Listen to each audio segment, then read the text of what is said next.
Baik, Assalamualaikum warahmatullahi wabarakatuh. Jumpa lagi bersama saya, Agus Yudi Ramansyah, untuk mata kuliah Sistem Operasi. Untuk pertemuan ke-11 ini, kita akan membahas tentang masalah algoritma penjadwalan daripada CPU.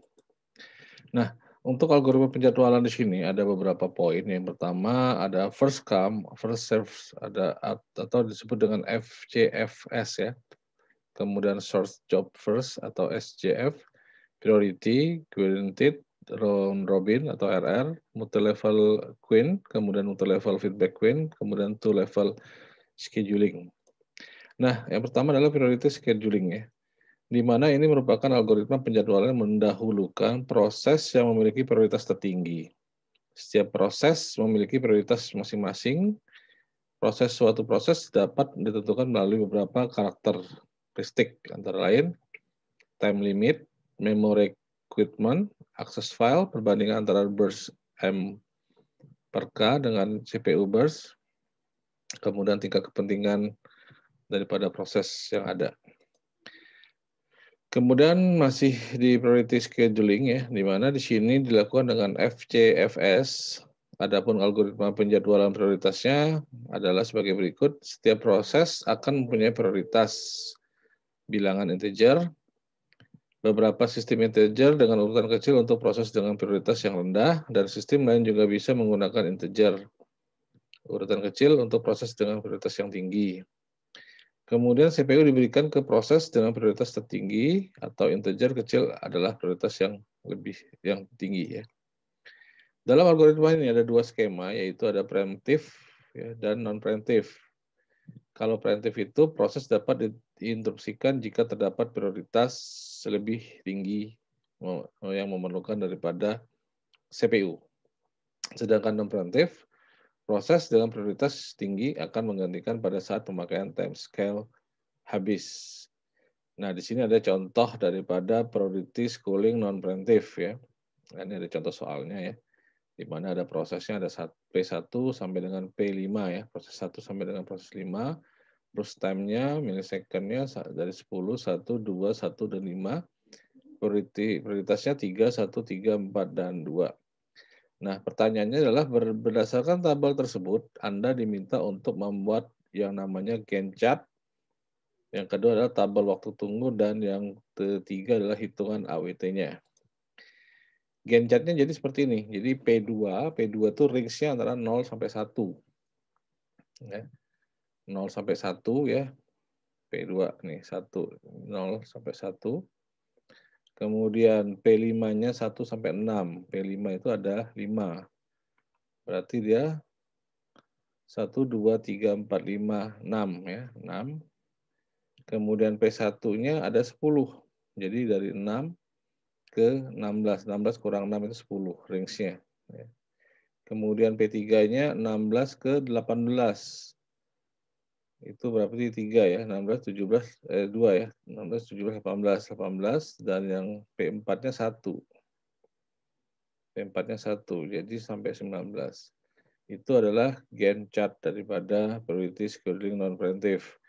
Kemudian untuk tabel waktu tunggunya, ya, jadi kita masukin aja poin yang ada di Gantt chart tadi. P1 waiting time-nya adalah 6, ya. Kemudian P2-nya 0, P3-nya adalah 16, P4-nya adalah 18, dan P5-nya adalah 1.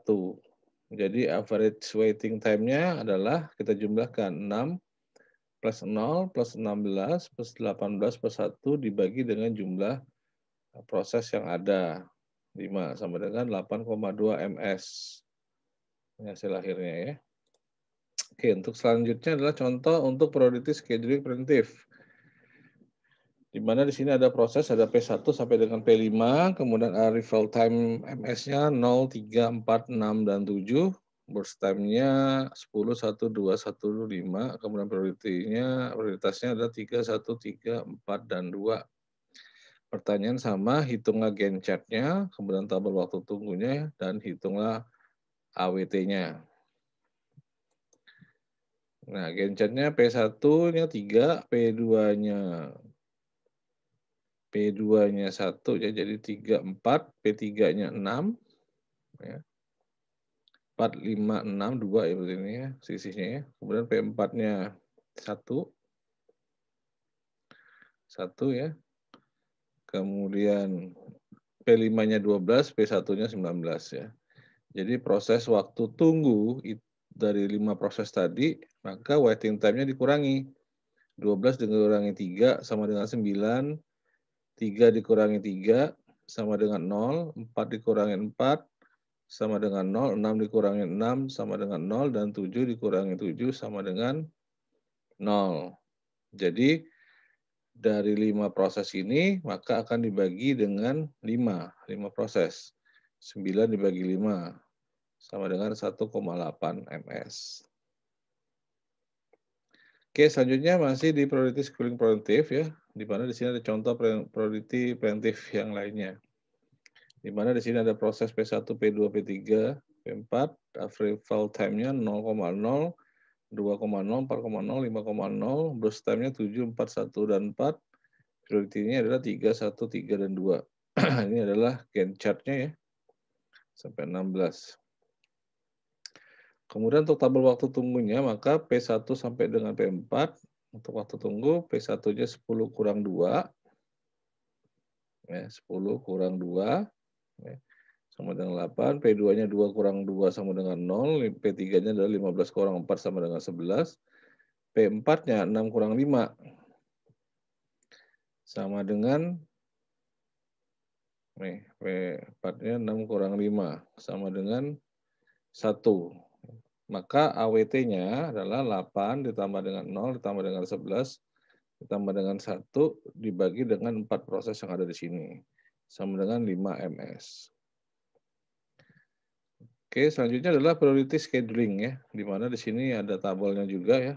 Contoh proses yang terjadi adalah P1 sampai dengan P5, average time-nya 0,00, 3,00, 4,00, 5,00, 6,00. Burst time-nya 10, 1, 2, 1, dan 5. Priority-nya adalah 3, 1, 2, 4, dan 3.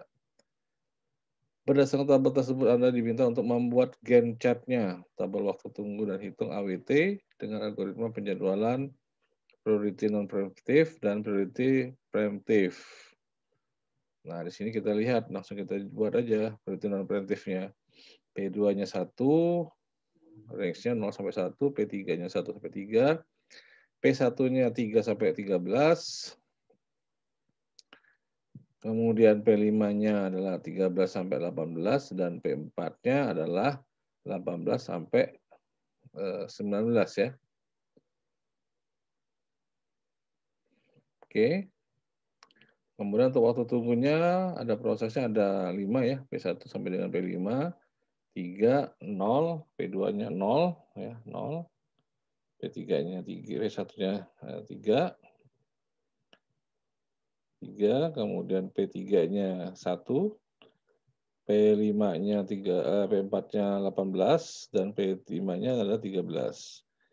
Total keseluruhan AWT-nya adalah 3 ditambah 0 tambah 1 tambah 18 tambah 13 sama dengan 35 dibagi dengan 5 sama dengan 7 ms. Itu hasil akhirnya. Kemudian selanjutnya priority scheduling ya. Gantt chart-nya 0 sampai 3, P2-nya 34, P3-nya 46, P1-nya 6, 13, P5-nya 13, 18, P4-nya 19. Bedanya di mana? Dikurangi. Ya, di sini ada prosesnya ada 5, waktu tunggunya dikurangi. 6 dikurangi 3, 3, 6, 3 kurang 3, 0, 4 kurang 4, 0, 15, 18 kurang 5, adalah 13, 13 kurang 6, sampai dengan 7.